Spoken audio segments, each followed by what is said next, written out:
श्री स्वामी समर्थ. तुम्हाला तर कर्माचा सिद्धांत माहितीच असेल. तुम्ही जे दुसऱ्यांना द्याल तेच परत तुम्हाला मिळेल. सृष्टीचा एक असा नियम आहे, रिकाम्या हातात काहीच येत नाही. काहीतरी मिळवण्यासाठी आधी हात उघडावा लागतो, म्हणजेच काहीतरी द्यावं लागतं. आज मी तुम्हाला अशा एका गुंतवणुकीबद्दल सांगणार आहे, ज्यामध्ये कधीच तोटा होत नाही. उलट तुम्ही जेवढी गुंतवणूक कराल त्याच्या 1000 पटीनं तुम्हाला परतावा मिळत असतो. ती गुंतवणूक म्हणजे दुसऱ्याला देण्याची वृत्ती. पण हल्ली आपण कोणालाच काहीच द्यायला तयार नसतो. यामुळेच बऱ्याच वेळा आपल्याकडे काहीच येत नाही. आपल्या सृष्टीचा एक साधा पण अत्यंत शक्तिशाली नियम आहे, पेराल तेच उगवेल. आपण अनेकदा विचार करतो की माझ्याकडे भरपूर संपत्ती येईल तेव्हा मी दान करेन, किंवा लोक माझ्याशी चांगलं वागतील तेव्हा मी त्यांच्याशी चांगलं वागेन. पण सत्य याच्या उलट आहे. तुम्ही जगाला जे देता ते जग 1000 पटीनं तुम्हाला परत करत असतं. मग ते प्रेम असू द्या, आदर असू द्या, ज्ञान असू द्या किंवा पैसा असू द्या.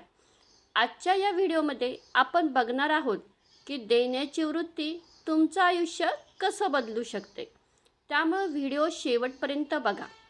जेव्हा आपण म्हणतो की माझ्याकडं काहीच नाही आहे, तेव्हा आपल्याकडं काहीच येत नाही. पण जेव्हा आपण काहीतरी द्यायला सुरुवात करतो तेव्हा आपल्या मेंदूला सिग्नल जातो की माझ्याकडे पुरेसं आहे आणि हीच संपन्नतेची सुरुवात आहे. नदी स्वतःचं पाणी स्वतः पित नाही, ती वाहत राहते आणि लाखो जीवांना जीवन देते. म्हणून तर ती जिवंत राहते आणि नेहमी स्वच्छ राहते. पण ज्या क्षणी पाणी थांबतं त्या क्षणी ते सडू लागतं. त्या पाण्याचा कुबट वास येत असतो. आपलं आयुष्य ना असंच आहे. जे तुमच्याकडे आहे ते प्रवाहित ठेवा. जर तुम्ही ते साठवून ठेवलं तर एक दिवस त्याचा नाश नक्की होईल.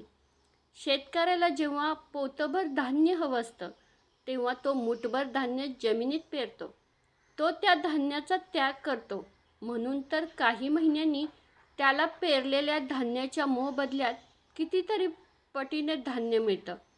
हेच जर त्यानं ते धान्य वाचवून ठेवलं असतं तर त्याला कधीच पीक मिळालं नसतं आणि जास्त दिवस साठवून ठेवलेलं धान्य एक ना एक दिवस तरी खराब झालं असतं. अगदी तसंच आपलंही आहे. तुम्हाला वाटतं का की लोकांनी तुमचा आदर करावा? मग आधी लोकांना आदर द्यायला शिका. तुम्हाला हवं आहे की कोणीतरी तुमच्यावर प्रेम करावं? मग आधी स्वतः प्रेमळ बना. जर तुम्ही दुसऱ्यांना द्वेष दिलात तर त्या बदल्यात शांतता मिळेल अशी अपेक्षा करणं चुकीचं आहे. रस्त्यावरच्या एखाद्या अनोळखी व्यक्तीला केलेली छोटीशी मदत किंवा तुमच्या सहकार्याला दिलेला आधार, हे सर्व कर्माच्या खात्यात जमा होत असतं. योग्य वेळी ते व्याजासह परत येत असतं. देण्यामध्ये सर्वात महत्त्वाची गोष्ट म्हणजे तुमचा हेतू.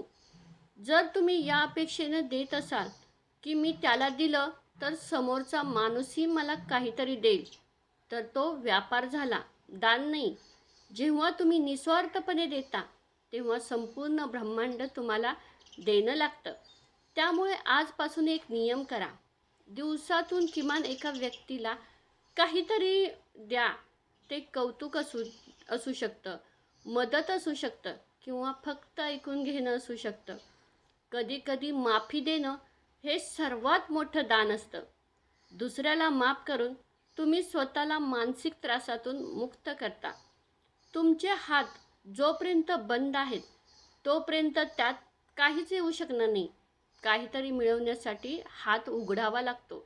द्यायला शिका, मग बघा हे आयुष्य तुम्हाला किती भरभरून देतंय. नदी स्वतःचं पाणी स्वतः पित नाही, झाडं स्वतःची फळं स्वतः खात नाहीत. दुसऱ्याला देण्यामध्ये अस्तित्वाचा खरा आनंद आहे.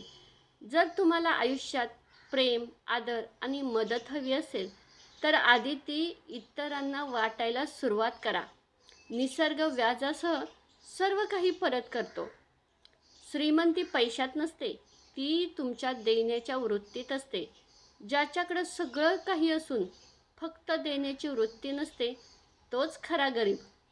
तुमचे हात जोपर्यंत बंद आहेत तोपर्यंत त्यात काहीच नवीन येऊ शकत नाही. काहीतरी मिळवण्यासाठी आधी हात उघडण्याची तयारी ठेवा. जगाला तुम्ही काय दिलं हे जग विसरू शकतं, पण कर्माची वही कधीच काही विसरत नाही. तुमची छोटीशी मदत एखाद्याचं आयुष्य बदलू शकतं आणि तेच पुण्य तुमच्या कठीण काळात तुमच्या पाठीशी उभं राहतं.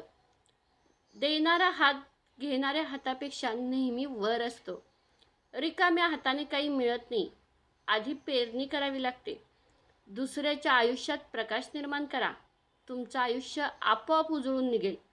दुसऱ्याच्या चेहऱ्यावर हास्य उमलण्यासाठी खर्च केलेली छोटीशी कृती तुमच्या आयुष्यात हजारो आनंदाचे क्षण परत घेऊन येते. माणसाची किंमत त्यानं काय मिळवलं यावर नाही आहे, तर त्याने काय दिलं यावर ठरते. विश्व एक आरसा आहे. तुम्ही जेवढं प्रेम आणि चांगुलपणा पाहाल तेवढाच तो तुम्हाला प्रतिबिंबित करेल. तुम्हाला जे आहे ते वाटल्याने संपत नाही. उलट देणाऱ्याची पाटी कधीच रिकामी राहत नाही. मिळवण्यासाठी आधी गमवायला शिका. तुमचा एक छोटा निर्णय तुमचं नशीब बदलू शकतं. दुसऱ्याला मोठं करा, तुम्ही आपोआप मोठे व्हाल. कर्म हे गुंफलेल्या धाग्यासारखं आहे. तुम्ही जे आज जगाला द्याल तेच उद्या तुमच्या नशिबात विणलं जाईल. कोणाला तरी मदत करताना हे विसरू नका की तुम्ही कोणावर उपकार करत नाही आहात, तर तुम्ही स्वतःच्या भविष्याची गुंतवणूक करत आहात. जेव्हा तुम्ही इतरांसाठी रस्ता मोकळा करता तेव्हा देव तुमच्यासाठी यशाची सर्व दारं उघडतो.